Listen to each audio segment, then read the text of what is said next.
L'image du bon pasteur est l'une des plus touchantes et des plus connues de toutes les allégories que notre Seigneur Jésus-Christ nous donne pour nous parler de lui-même. Bien sûr, elle a été donnée à une génération très différente de la nôtre, mais son message est toujours d'actualité.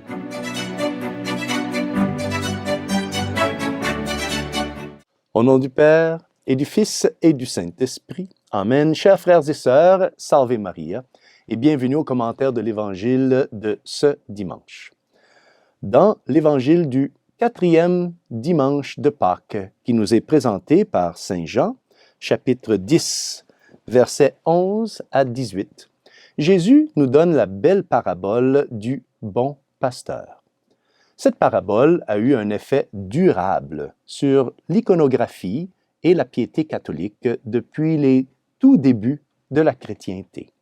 Cependant, il est regrettable que le réalisme de cette parabole soit en quelque sorte perdu pour nous, chrétiens du 21e siècle.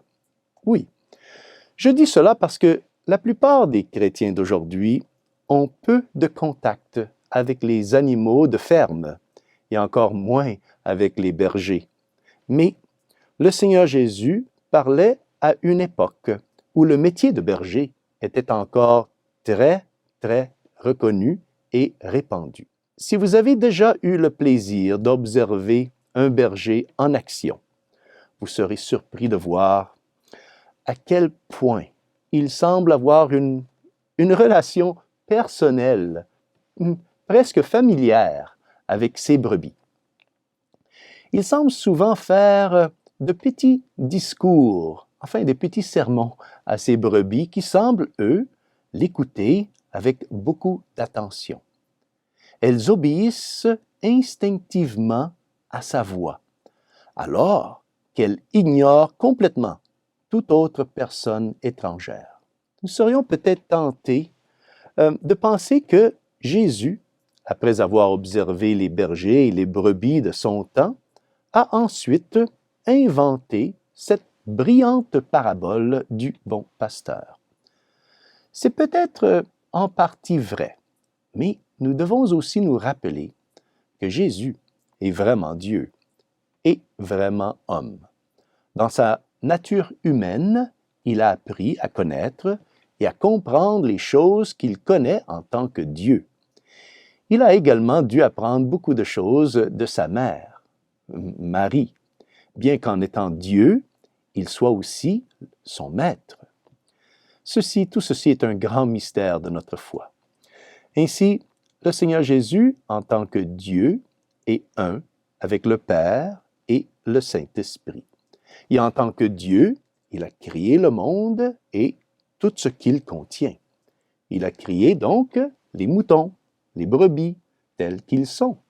Il a créé des animaux, des animaux faciles à domestiquer. Il a également créé les bergers qui garderaient ensuite les moutons. Lorsque la Sainte Trinité a créé l'univers, le premier dans le plan divin de Dieu est bien sûr Jésus-Christ, l'homme-Dieu.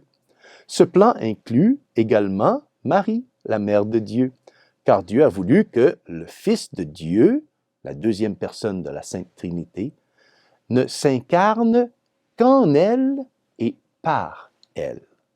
C'est pourquoi tout ce que Dieu a créé dans l'univers matériel est calqué sur l'ordre spirituel dont Jésus et Marie sont les souverains. Ainsi, lorsque Dieu a créé les brebis et les bergers, il les a faits tels qu'ils sont, afin qu'ils servent de figure pour représenter Jésus en tant que bon pasteur.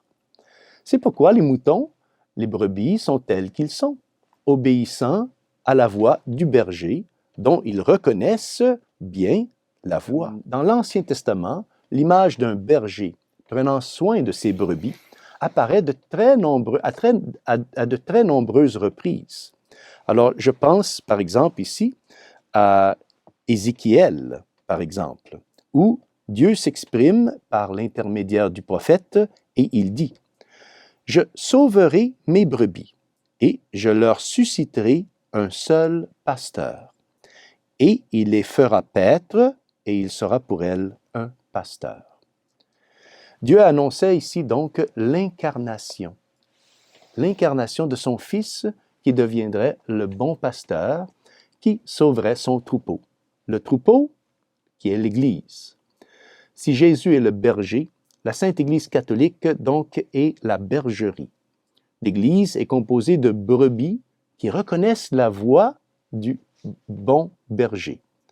Mais le bon berger, le bon pasteur, n'est pas comme un berger à gages, qui est plutôt un mercenaire, qui ne se préoccupe que de lui-même et non des brebis. Voyons maintenant ce que dit l'Évangile d'aujourd'hui à ce sujet. En ce temps-là, Jésus déclara, « Moi, je suis le bon pasteur, le vrai berger, qui donne sa vie pour ses brebis. Le berger mercenaire n'est pas le pasteur. Les brebis ne sont pas à lui. S'il voit venir le loup, il abandonne les brebis et s'enfuit. Le loup s'en empare et les disperse. » Un berger mercenaire est le contraire d'un bon berger. Oui, parce qu'il a été engagé pour veiller sur les brebis et qu'il ne le fait que pour un gain sordide. Si l'on supprime le gain, le berger à gages laisse les brebis à la merci du loup qui rôde. Il ne risquera jamais sa vie pour sauver les brebis. Mais le Seigneur Jésus, lui, le bon pasteur, il n'est pas comme ça. Il aime ses brebis au point de donner sa vie pour elles. Continuons la lecture de l'Évangile d'aujourd'hui. « Moi, dit Jésus, je suis le bon pasteur. Je connais mes brebis et mes brebis me connaissent, comme le Père me connaît, et que je connais le Père. Et je donne ma vie pour mes brebis. » Donc, frères et sœurs, après avoir parlé du bon pasteur et de ce qu'il fait pour les brebis, le Seigneur Jésus ici nous parle maintenant des brebis. Les brebis qui connaissent la voix du berger. Les brebis savent reconnaître le vrai berger des faux prétendants, des faux bergers. Or, frères et sœurs, ce passage de l'Évangile est très important. Tout d'abord, il nous montre qu'il existe une vraie famille, une vraie maison, une vraie bergerie de la foi. C'est la Sainte Église catholique, apostolique et romaine. Deuxièmement, l'Évangile nous montre que ceux qui cherchent vraiment à connaître la vérité trouveront leur chemin vers la bergerie du bon pasteur. Car les brebis connaissent le bon pasteur. S'il n'en était pas ainsi, ceux qui, par exemple, ont rejeté le message de Jésus en son temps, alors ceux-là ne seraient pas coupables. Ils sont coupables parce qu'ils ont rejeté Jésus, parce qu'ils avaient reçu des grâces pour le comprendre, pour l'accepter, mais ils ont méprisé ces grâces. Ils ont reçu des aides spéciales de Dieu pour savoir que Jésus était le Messie et pour le suivre comme les apôtres, mais ils ont toujours rejeté le Fils qui leur était envoyé par Dieu le Père. Vous vous rappelez que c'est Saint Pierre qui dit, il identifie en fait Jésus à la pierre qui a été rejetée par les bâtisseurs. Ceux qui ont rejeté Jésus et l'ont même crucifié étaient coupables de ne pas l'avoir identifié, de ne pas l'avoir accepté. Ils ont refusé qu'il leur ait été envoyé par Dieu. La grâce de Dieu ne manque jamais à personne. Ce sont leurs cœurs pécheurs qui ont rejeté l'homme-Dieu qui était là, devant eux. C'est pourquoi Jésus a été si dur envers les pharisiens et les autres personnes qui l'ont rejeté. Car ces personnes ont péché en n'acceptant pas la grâce de Dieu qui les invitait à recevoir et à suivre le bon pasteur, le bon berger. Ce que Jésus a dit du bon pasteur et de la bergerie, ici dans l'Évangile, s'applique également aux vrais bergers et à l'Église d'aujourd'hui. Les brebis, les vrais fidèles de l'Église, reçoivent des grâces pour discerner qui sont les vrais pasteurs des loups qui sont entrés dans la bergerie. La grâce de Dieu ne manque jamais.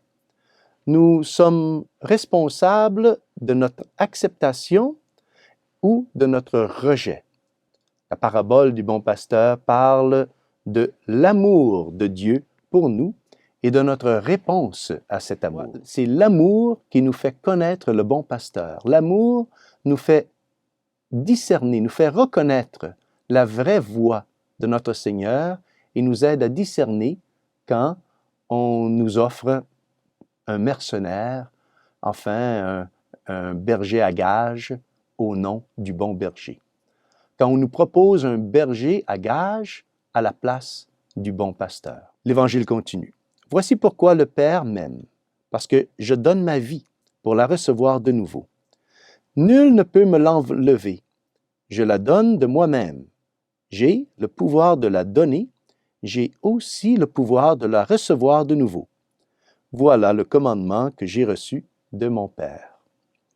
Enfin, frères et sœurs, notre Seigneur nous dit qu'il a le pouvoir de donner sa vie et de la reprendre. Et il l'a vraiment fait. Il s'est donné à mourir pour nous. Personne ne pouvait le tuer, à moins qu'il ne le permette. Il a échappé, vous vous rappelez, le Seigneur a échappé plusieurs fois au chef des prêtres, même lorsque les soldats sont venus le chercher au jardin des Oliviers.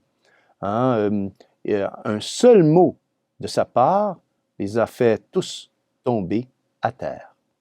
Personne ne pouvait le capturer et le conduire à la mort, à moins qu'il ne le veuille lui-même. Les chaînes qui le liaient étaient les chaînes de son amour pour nous. Il avait aussi le pouvoir de se relever d'entre les morts, comme il l'a fait en ressuscitant le troisième jour.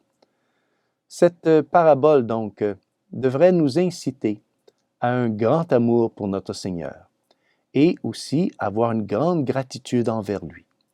Il a donné sa vie pour nous, par amour pour nous. Demandons-lui, par l'intermédiaire de Marie, la mère du bon pasteur, la divine bergère, comme on l'appelle dans certains pays, demandons-lui d'enflammer nos cœurs d'amour pour lui et de gratitude pour son grand amour pour nous. Et que Dieu Tout-Puissant vous bénisse au nom du Père et du Fils et du Saint-Esprit. Amen. Salve Maria et bon et saint dimanche à tous.